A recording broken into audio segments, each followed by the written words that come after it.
बिस्मिल्लाहिर्रहमानिर्रहीम। अस्सलाम वालेकुम। फैसल अब्बासी हाज़िर खिदमत है। वज़ीर-ए-आज़म शहबाज शरीफ मंगला गए, उनका एक रोज़ का दौरा था और इस दौरे के दौरान एक नाखुशगवार वाक़या पेश आया कि जब वज़ीर-ए-आज़म पाकिस्तान शहबाज शरीफ ख़िताब कर रहे थे, तकरीर कर रहे थे, तो उस दौरान वज़ीर-ए-आज़म आज़ाद कश्मीर उठ खड़े हुए और सरदार तनवीर इलियास ने कोई बात की और उनके बात करने पे वज़ीर-ए-आज़म आज़ाद कश्मीर ने उनको टोक दिया। और जब उन्होंने टोका तो वज़ीर-ए-आज़म शहबाज शरीफ ने ये कहा कि जनाब वज़ीर-ए-आज़म, मैं आपसे बात करता हूँ और मैं आपसे बात करूँगा, लेकिन वज़ीर-ए-आज़म आज़ाद कश्मीर सरदार तनवीर इलियास मुसलसल बोलते रहे। और फिर उसके बाद वो बाहर आए और उन्होंने मीडिया से जो गुफ्तगू की तो वो बड़ी तल्ख़ है। उन्होंने ये कहा कि वज़ीर-ए-आज़म शहबाज शरीफ अखलाक़ी रिवायात से आरी हैं और मेरे साथ हतक-आमेज़ रवैया नाकाबिल बर्दाश्त है। शहबाज शरीफ की सरगर्मियाँ पाकिस्तान की सलामती के लिए ख़तरा हैं। शहबाज शरीफ के रवैये का पूरी कश्मीरी कौम और अपोजिशन को भी नोटिस लेना चाहिए। सरदार तनवीर इलियास यहीं तक नहीं रुके, बल्कि उन्होंने मज़ीद ये भी कहा कि शहबाज शरीफ वज़ारत उज़्मा के काबिल नहीं हैं और उन्होंने ये भी कहा कि आज़ाद कश्मीर में शहबाज शरीफ पाकिस्तानियत को कमज़ोर कर रहे हैं। शहबाज शरीफ कश्मीरियों को रुलाकर पाकिस्तान को कमज़ोर कर रहा है। शहबाज शरीफ हमारी तारीख़ से वाकिफ़ नहीं है। सारा मुल्क लूट कर खा गया है शरीफ ख़ानदान, लेकिन मुल्क के लिए कुछ नहीं कर सकते। शहबाज शरीफ मुझे किसी मुल्क का एजेंट लगता है। ये कहना था सरदार तनवीर इलियास का, जो वज़ीर-ए-आज़म आज़ाद कश्मीर हैं। अब ये तलख़ी क्यों हुई, ये बहुत इम्पॉर्टेंट बात है।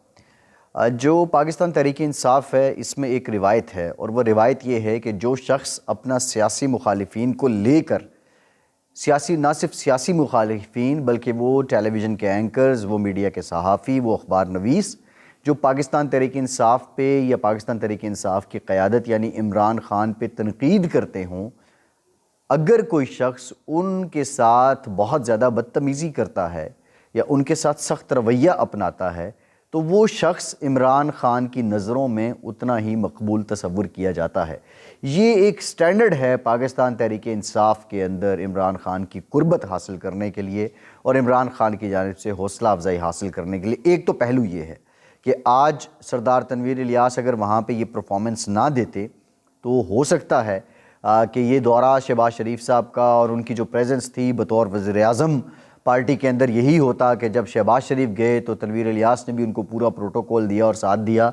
लेकिन आज के इस अमल ने इमरान ख़ान की नज़रों में सरदार तनवीर इलियास को मज़ीद बुलंद कर दिया है, क्योंकि ये जब ये PTI की हुकूमत भी थी वफाक में, जो तर्जुमानों की मीटिंग होती थी, उनको जिस तरह बताया जाता था, हम सवाल चना पूछ रहे होते थे, जवाब उसका बाजरा आया करता था। और वो क्या था कि तर्जुमानों की मीटिंग के अंदर एक पूरी प्रेजेंटेशन दी जाती थी। मिसाल के तौर पे आपको याद होगा कि पाकिस्तान तहरीक-ए-इंसाफ़ के लोगों से जब भी कोई सवाल पूछा जाता था या जब भी वो कोई बात करते थे तो उन दिनों वो मकसूद चपड़ासी का जिक्र करते थे। मकसूद चपड़ासी, कोई भी बात करे वो उसको मकसूद चपड़ासी पे लेकर आते थे। ये पाकिस्तान तहरीक-ए-इंसाफ़ के अंदर एक मैकेनिज़्म बिल्ड किया गया। नौजवान लोग भी थे जिसमें कुछ पुराने सियासतदान भी थे और इमरान ख़ान, आपको याद है कि हर दूसरे तीसरे दिन ये ख़बर आती थी कि वज़ीर-ए-आज़म इमरान ख़ान ने पार्टी तर्जुमानों का इजलास बुला लिया।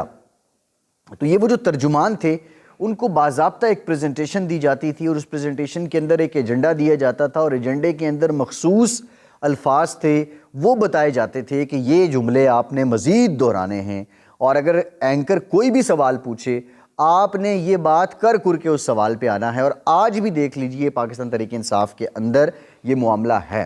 और इसके साथ साथ जो दूसरा मामला था, एक रिवायत मैंने आपसे ज़िक्र किया कि ये रिवायत थी कि किस तरह आपने कितने अपने सियासी मुखालिफिन, ना सिर्फ सियासी मुखालिफिन बल्कि अपने नाक़दीन को भी आपने जितनी उनके ख़िलाफ़ नफ़रत फैला सकते हैं, जितनी उनके ख़िलाफ़ बदतमीज़ी कर सकते हैं वो आप कीजिए, तो आप जनाब इमरान ख़ान की नज़रों में पसंदीदा हो जाएंगे। ये एक बड़ा पेट किस्म का फार्मूला था और यही मैं समझता हूँ कि बतौर वज़ीर-ए-आज़म आज़ाद कश्मीर सरदार तनवीर इलियास, मैं ज़ाती तौर पर उनकी शख्सियत का फ़ैन हूँ। बतौर बिज़नेसमैन भी वो बड़े काबिल आदमी रहे हैं और उसके बाद बतौर सियासतदान भी वो बहुत काबिल आदमी हैं। लेकिन उन्होंने आज अपनी प्रेजेंस को, अपनी एग्जिस्टेंस को शो किया اور آج یقینی طور پہ وہ مقبول ہو چکے ہیں۔ لیکن سوال یہ ہے کہ آزاد کشمیر اور آزاد کشمیر میں، بلکہ نہ صرف آزاد کشمیر میں، پورے کشمیر میں رہنے والے جو کشمیری ہیں ان کی پاکستان کے ساتھ محبت نظریاتی ہے، روحانی ہے، نہ کہ صرف سیاسی ہے۔ سیاسی وابستگیاں بھی ضرور ہیں۔ میں نے دیکھا، ان آنکھوں سے دیکھا، جب مسلم کانفرنس ریاست آزاد جموں و کشمیر کی سب سے بڑی ریاستی جماعت بن کے ابھری اور متعدد بار وہ حکومت میں رہے، سردار عبدالقیوم خان حکومت میں رہے، سردار عتیق حکومت میں رہے، لیکن آج ان کی صرف ایک نشست ہے۔ سردار عبدالقیوم صاحب فرمایا کرتے تھے کہ ہمارا اس سے کوئی سروکار نہیں کہ پاکستان میں جمہوریت ہے یا آمریت ہے، ہمارا مقصد یہ ہے کہ ہم نے کشمیریوں کی آزادی کی اور حقوق کی جد و جہد کو کیسے لے کر چلنا ہے۔ ایسے دور اندیش لوگ تھے کہ پاکستان کے جو سیاسی معاملات ہوتے تھے اس سے وہ اپنے آپ کو علیحدہ رکھا کرتے تھے، لیکن اب کیا ہے، اب حضور کی نظروں میں بھی تو آنا تھا۔ اس لیے عالی جناب سردار تنویر الیاس صاحب نے، جو بڑے قابل آدمی ہیں، انہوں نے، میں سمجھتا ہوں کہ یہ طریقہ اپنایا۔ یہاں تک بھی رپورٹ ہوا کہ انہوں نے یہ بھی کہا کہ تم ہوتے کون ہو میری اجازت کے بغیر آزاد کشمیر میں آنے والے۔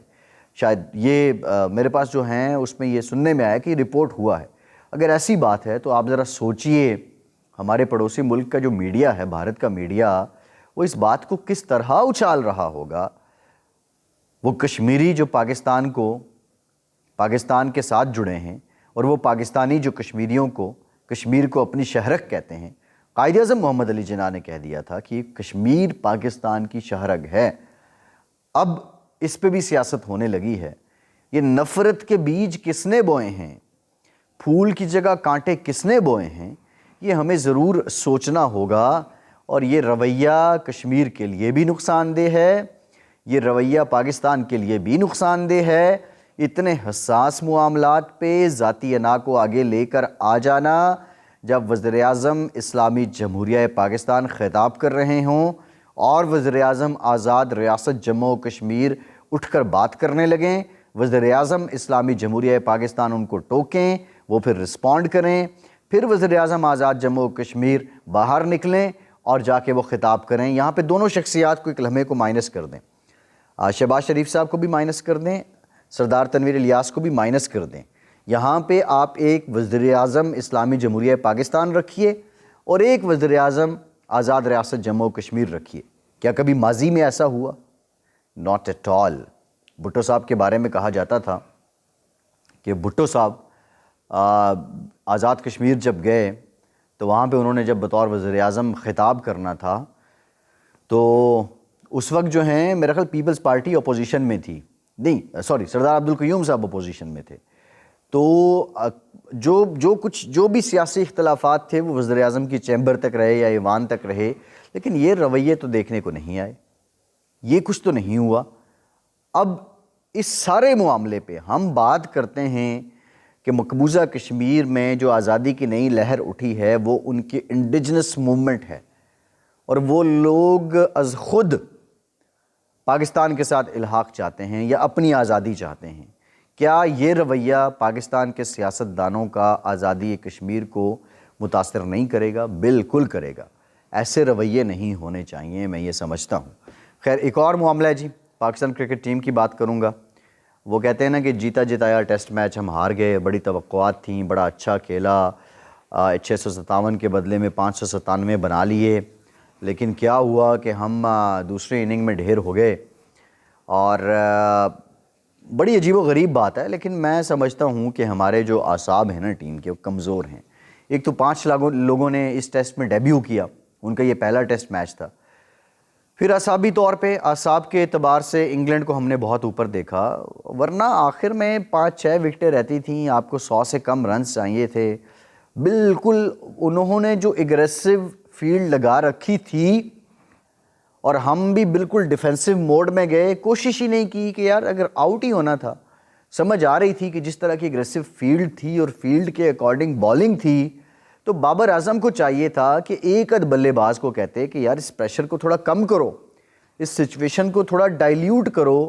10 بندے ایک بیٹسمین کے اوپر چڑھ کے کھیل رہے ہیں اور بیٹسمین بھی بال کو روک رہا ہے، آخری جو 5 وکٹس گری ہیں کسی ایک پلیئر نے بھی کوئی چوکا یا کوئی 2 رنز لینے کی زحمت بھی نہیں کی. میں نے آخری 2 گھنٹے کرکٹ میچ دیکھا, کوئی دکی نہیں دیکھی, سنگل رن میں نے دیکھے, اور یہ بڑی حیران کن بات تھی. پھر میں سمجھتا ہوں کہ اظہر علی پاکستان ٹیسٹ ٹیم میں ہیں, سب سے سینئر کھلاڑی ہیں, لیکن اگر آپ سال میں 10 ٹیسٹ کھیل کے ایک ٹیسٹ میں سینچری کر دیں تو اس کا کوئی فائدہ نہیں ہے. نئے لوگوں کو موقع بھی دینا چاہیے, لیکن نفسیاتی طور پہ ہمیں پہلے ہی میچ نہیں دے دینا چاہیے, میں یہ سمجھتا ہوں. فیصل عباسی کو آج کے وی لاگ سے اجازت دیجیے.